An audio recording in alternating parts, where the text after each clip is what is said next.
déplacés. Certains ont fait un très très long voyage pour être là aujourd'hui. Et juste pour exprimer votre participation et appropriation de ces prix Nobel. Je crois que beaucoup ont chanté avant et beaucoup ont composé leurs chansons après pour juste célébrer ces prix Nobel. Moi, je n'ai pas de mots pour exprimer toute ma joie et ma reconnaissance. Ce que j'ai demandé, et ce que je continue à demander, c'est que vous savez que vous avez des talents énormes, vous avez des capacités énormes. Mais le plus grand problème que vous avez, c'est que vous n'avez pas un pays où vous pouvez vous exprimer. Je suis désolé de pouvoir le dire, les autres pays protègent leurs artistes. Mais l'artiste congolais, c'est comme s'il était abandonné à son propre sort, alors que la culture d'un pays, la valeur d'un pays, c'est dans son art. Et aujourd'hui, malheureusement, on est en train de paupériser les artistes. En les paupérisant, il y a tout à fait un héritage qu'on est en train de nous exproprier. Et donc, le fait d'être là, c'est une confirmation.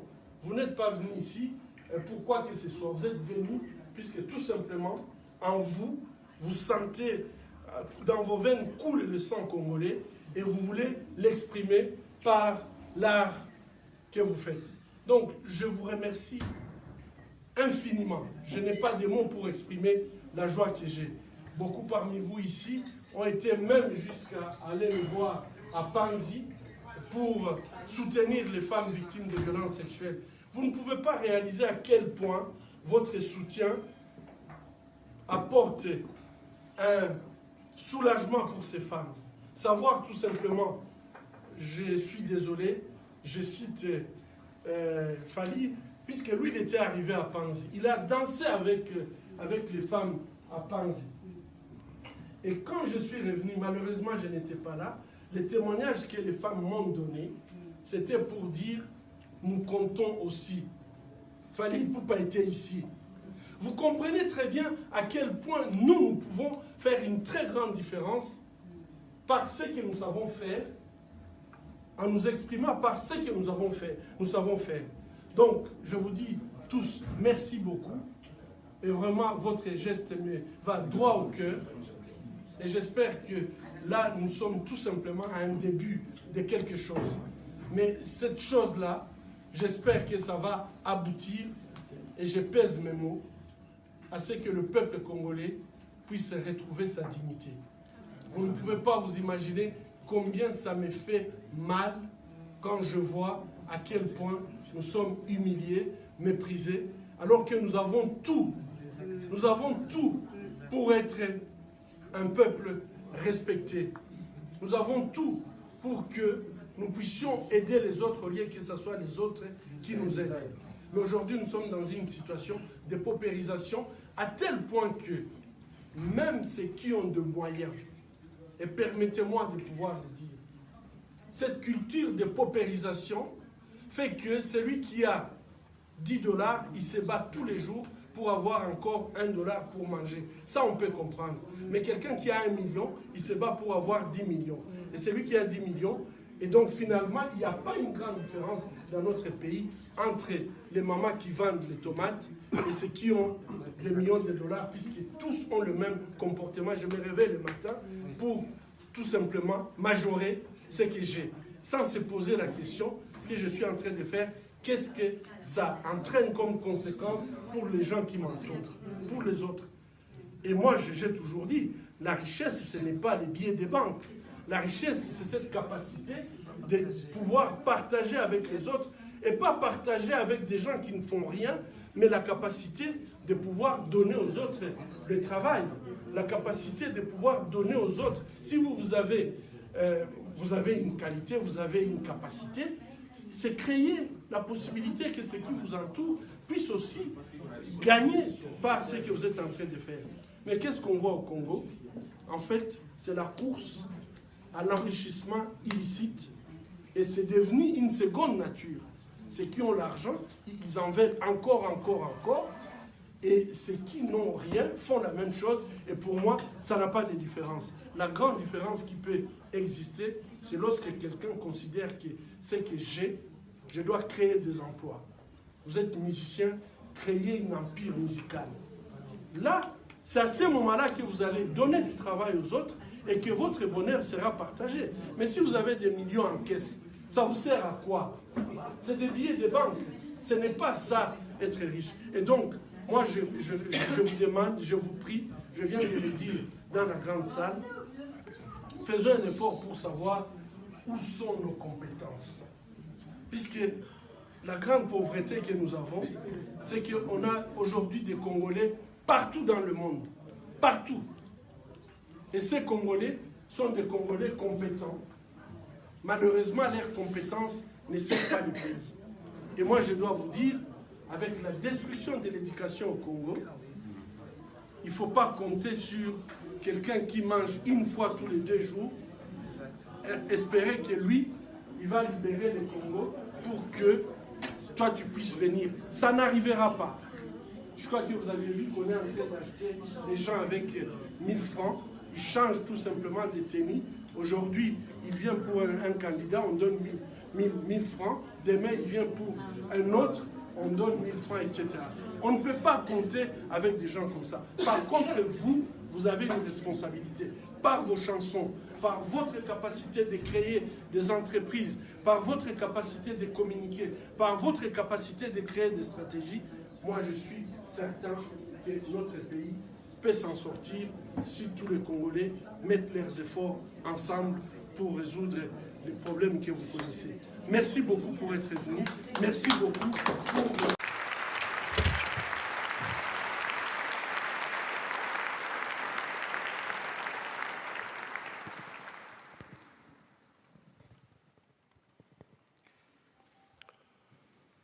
Dans la nuit tragique du 6 octobre 1996, des rebelles ont attaqué notre hôpital à Lemera, en République démocratique du Congo. Plus de 30 personnes tuées, les patients abattus dans leur lit, à bout portant, le personnel ne pouvant pas fuir, tué de sang-froid. Je ne pouvais pas imaginer que ce n'était que le début. Obligé de quitter Lemera, en 1999, nous avons créé l'hôpital de Panzi à Bukavu, où je travaille aujourd'hui comme gynécologue obstétricien. La première patiente admise était une victime de viol ayant reçu un coup de feu dans ses organes génitaux. La violence macabre ne connaissait aucune limite. Cette violence, malheureusement, ne s'est jamais arrêtée. Un jour comme les autres, l'hôpital a reçu un appel. Au bout du fil, un collègue en larmes implorait « S'il vous plaît, envoyez-nous rapidement une ambulance. S'il vous plaît, dépêchez-vous. » Ainsi, nous avons envoyé une ambulance, comme nous le faisons habituellement. 2 heures plus tard, l'ambulance est revenue. À l'intérieur, une petite fille de juste 18 mois. Elle saignait abondamment et a été immédiatement amenée en salle d'opération. Quand je suis arrivé, les infirmières, toutes en larmes, la vessie du nourrisson, son appareil génital, son rectum étaient gravement endommagés par la pénétration d'un adulte. Nous prions en silence. Mon Dieu, dites-nous que ce que nous voyons n'est pas vrai. Dites-nous que c'est un mauvais rêve. Dites-nous qu'au réveil, tout ira bien. Mais ce n'était pas un mauvais rêve. C'était la réalité. C'est devenu notre nouvelle réalité en République démocratique du Congo. Quand un autre bébé est arrivé, j'ai réalisé que ces problèmes ne pouvaient pas trouver une solution au bloc opératoire, mais qu'il fallait se battre contre les causes profondes de ces atrocités.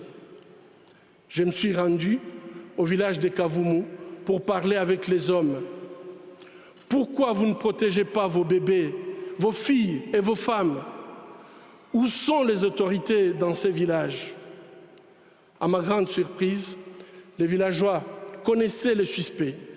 Tout le monde avait peur de lui, car il était membre du Parlement provincial et jouissait d'un pouvoir absolu sur la population. Depuis plusieurs mois, sa milice terrorisait le village entier. Il avait instillé la peur en tuant un défenseur des droits humains qui avait eu le courage de dénoncer les faits. Les députés s'en est tiré sans conséquence. Son immunité parlementaire lui permettait d'abuser en toute impunité. Ces deux bébés ont été suivis des dizaines d'autres enfants violés. Lorsque la 48e victime est arrivée, nous étions désespérés. Avec d'autres défenseurs des droits humains, nous avons saisi un tribunal militaire. Finalement, ces viols ont été poursuivis et jugés comme crimes contre l'humanité. Les viols des bébés à Kavumu ont cessé, les appels à Panzi aussi. Mais l'avenir psychologique, sexuel et génésique de ces bébés est hypothéqué. Ce qui s'est passé à Kavumu et qui continue aujourd'hui dans de nombreux autres villages au Congo, tels que les viols et les massacres à Beni et au Kasaï, a été rendu possible par l'absence d'un état de droit, l'effondrement de valeurs traditionnelles et le règne de l'impunité, en particulier pour les personnes au pouvoir. Le viol, le massacre, la torture, l'insécurité diffuse, le manque d'éducation créent une spirale de violence sans précédent. Le bilan humain de ces chaos pervers et organisés a été des centaines de milliers de femmes violées, plus de 4 millions de personnes déplacées à l'intérieur du pays et la perte de 6 millions de vies humaines. Imaginez l'équivalent de toute la population de Danemark décimée. Les gardiens de la paix et les experts des Nations Unies n'ont pas été épargnés. Plusieurs ont trouvé la mort dans l'accomplissement de leur mandat. La mission des Nations Unies en République démocratique du Congo reste présente jusqu'à ces jours afin que la situation ne dégénère pas davantage. Nous leur sommes reconnaissants. Cependant, malgré leurs efforts, cette tragédie humaine se poursuit sans que tous les responsables ne soient poursuivis. Seule la lutte contre l'impunité peut briser la spirale de violence. Et nous avons tous le pouvoir de changer le cours de l'histoire lorsque les convictions pour lesquelles nous nous battons sont justes.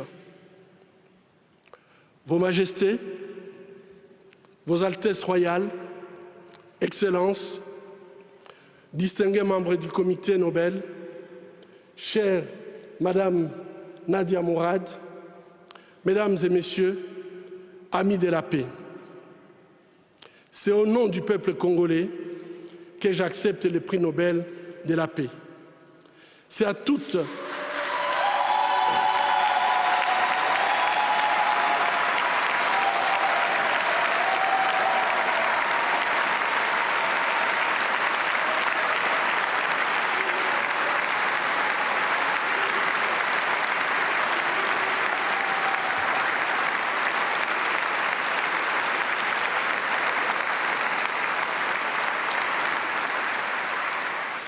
les victimes de violences sexuelles à travers le monde que je dédie ces prix. C'est avec humilité que je me présente à vous, portant haut la voix des victimes de violences sexuelles dans les conflits et les espoirs de mes compatriotes. Je saisis cette occasion pour remercier tous ceux qui, pendant ces années, ont soutenu notre combat. Je pense en particulier aux organisations et institutions des pays amis, à mes collègues, à ma famille et à ma chère épouse Madeleine.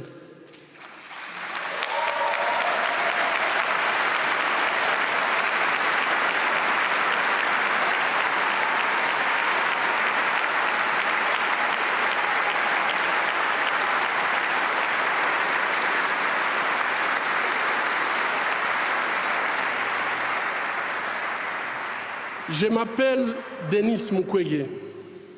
Je viens d'un pays le plus riche de la planète.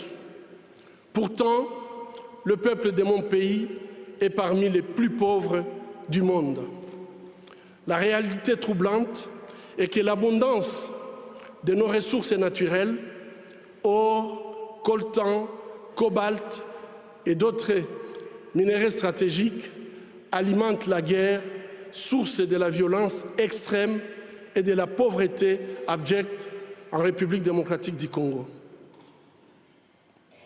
Nous aimons tous les belles voitures, les bijoux, les gadgets. J'ai moi-même un smartphone. Ces objets contiennent des minéraux qu'on trouve chez nous, souvent extraits dans des conditions inhumaines par des enfants jeunes qui sont victimes d'intimidation et de violences sexuelles.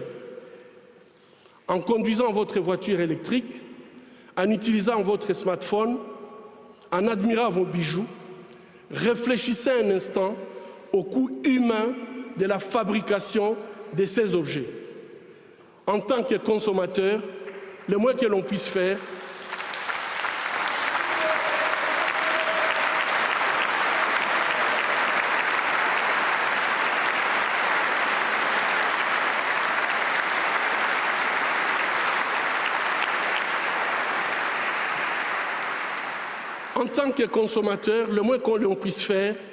est d'insister que ces produits soient fabriqués dans le respect de la dignité humaine.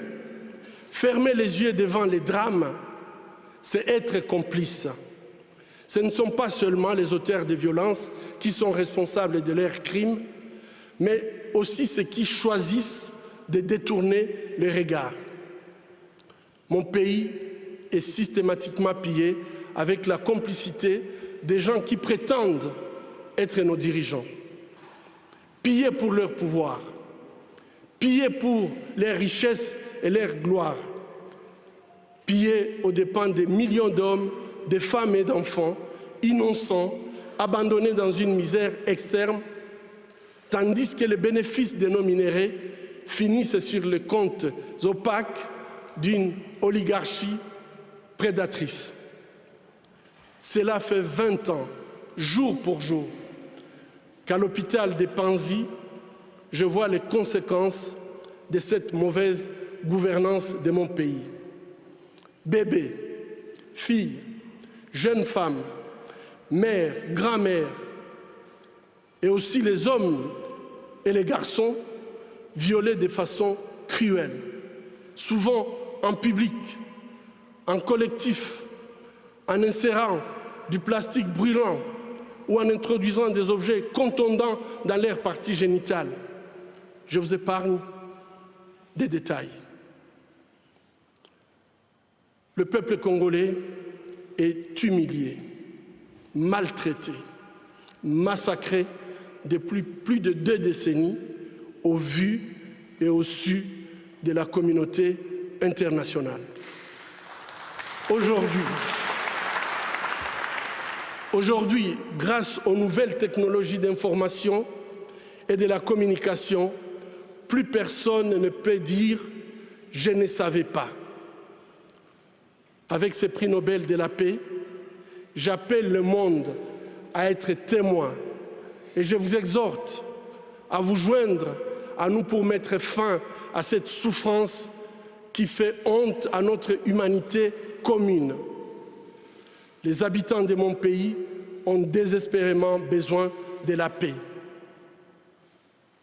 Mais comment construire la paix sur des fausses communes? Comment construire la paix sans vérité ni réconciliation? Comment construire la paix sans justice ni réparation? Au moment où je vous parle,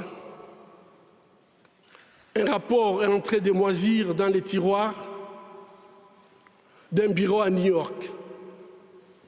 Il a été rédigé à l'issue d'une enquête professionnelle et rigoureuse sur les crimes de guerre et les violations des droits humains perpétrés au Congo.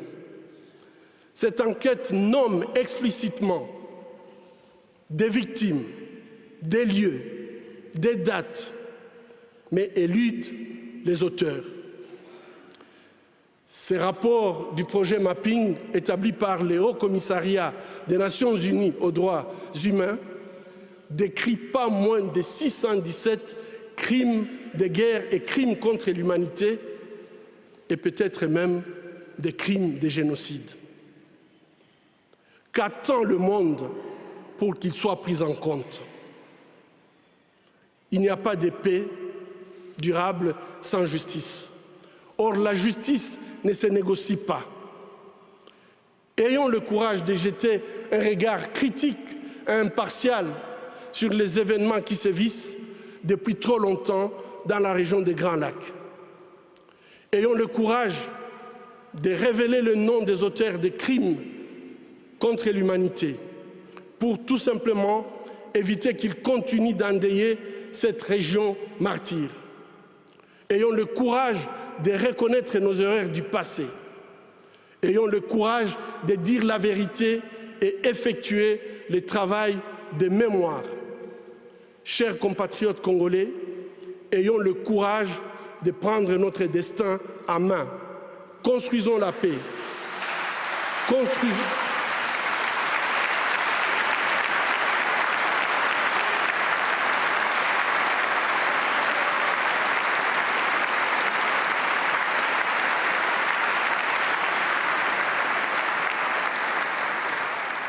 Construisons la paix, construisons l'avenir de notre pays. Ensemble, construisons un meilleur avenir pour l'Afrique. Personne ne le fera à notre place. Mesdames et messieurs, amis de la paix, le tableau que je vous ai brossé offre une réalité sinistre. Mais permettez-moi de vous raconter l'histoire de Sarah. Sarah nous a été transférée à l'hôpital de Panzi dans un état critique. Son village avait été attaqué par un groupe armé qui avait massacré toute sa famille, la laissant seule. Prise en otage, elle a été emmenée en forêt, attachée à un arbre, nue. Tous les jours, Sarah subissait des viols collectifs jusqu'à ce qu'elle perde connaissance.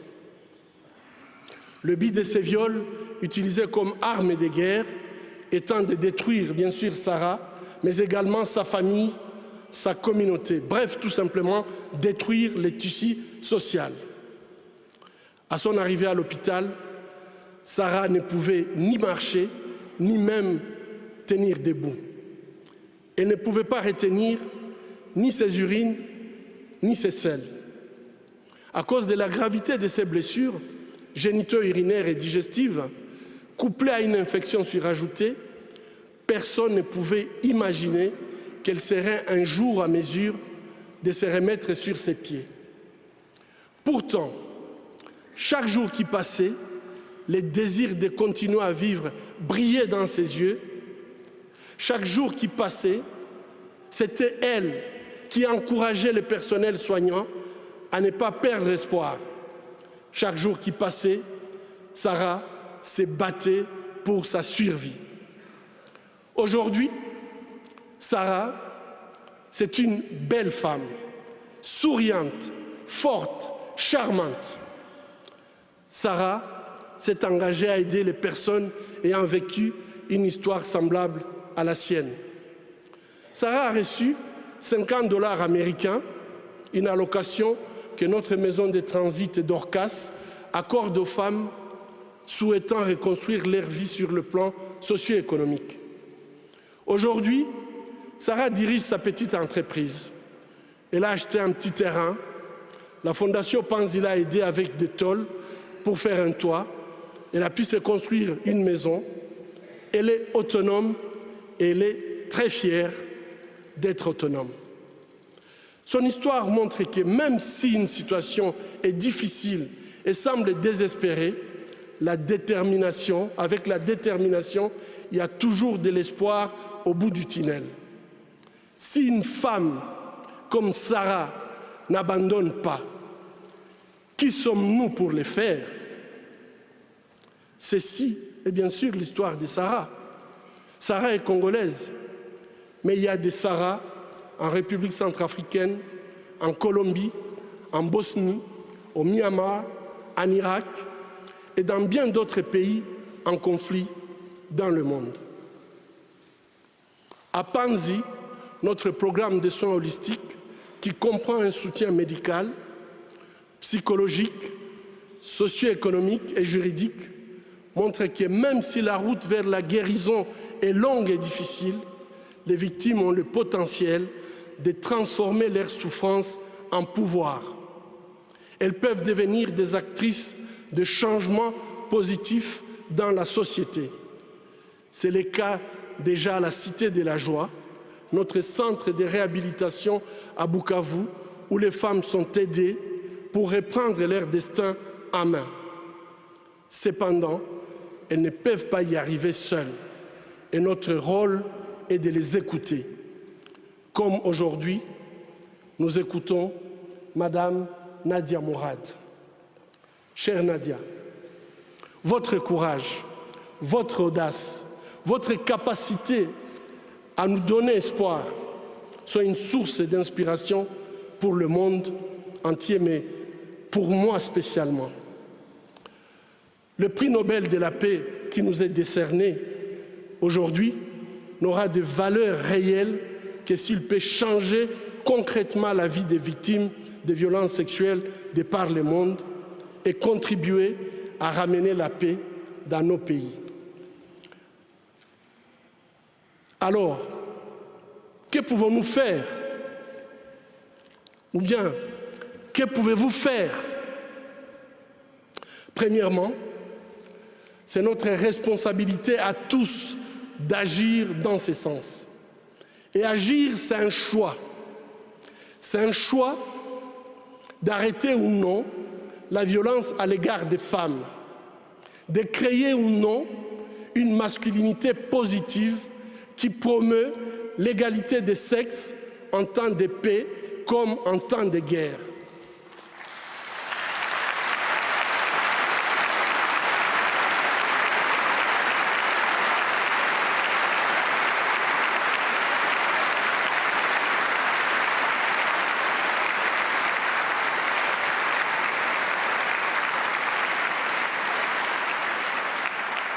Agir, c'est un choix de soutenir ou non une femme, de la protéger ou non, de défendre ou non ses droits, de se battre ou non à ses côtés dans les pays ravagés par les conflits. Finalement, c'est un choix de construire ou non la paix dans les pays en conflit. Agir, c'est tout simplement refuser l'indifférence.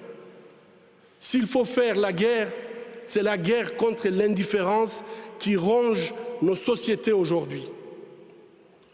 Deuxièmement, nous sommes tous redevables vis-à-vis de ces femmes et de leurs proches et nous devons tous nous approprier ces combats, y compris les États qui doivent cesser d'accueillir les dirigeants qui ont toléré ou pire, utilisé la violence sexuelle pour accéder au pouvoir. Les États doivent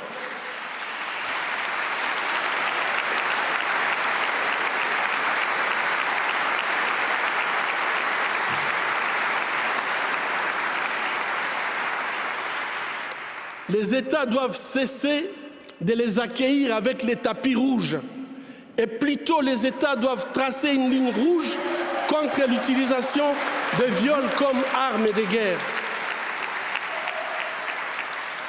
Une ligne rouge qui serait synonyme des sanctions économiques, politiques et des poursuites judiciaires.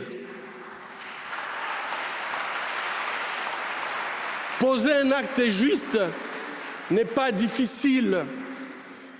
Poser un acte juste n'est pas difficile, c'est une question de volonté politique. Troisièmement, nous devons reconnaître les souffrances des survivantes de toutes les violences faites aux femmes dans les conflits armés et les soutenir de façon holistique dans leur processus de guérison. Ici, j'insiste sur les réparations. C'est ces mesures qui leur donnent compensation et satisfaction et leur permettent de commencer une nouvelle vie. Ça, c'est un droit humain. J'appelle les États à soutenir l'initiative de la création d'un fonds mondial de réparation pour les victimes de violences sexuelles dans les conflits armés.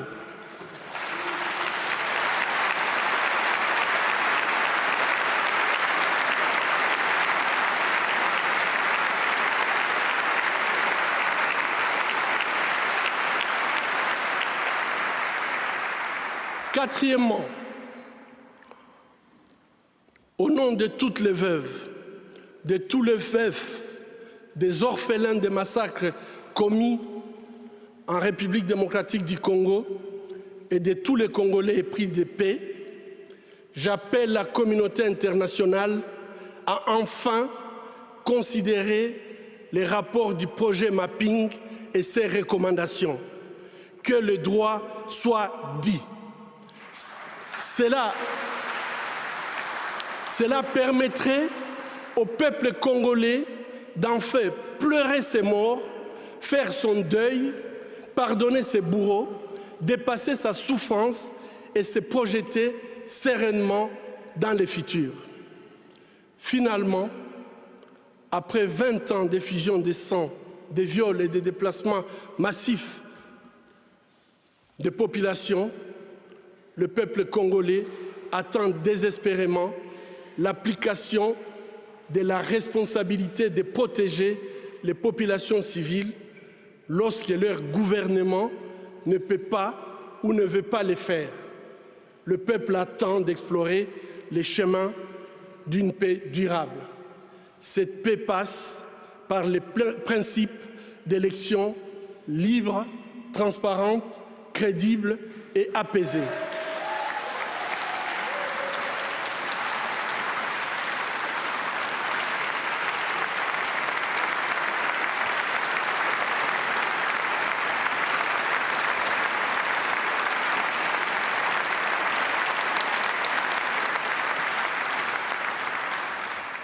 Au travail, peuple congolais, bâtissons un État où le gouvernement est au service de sa population.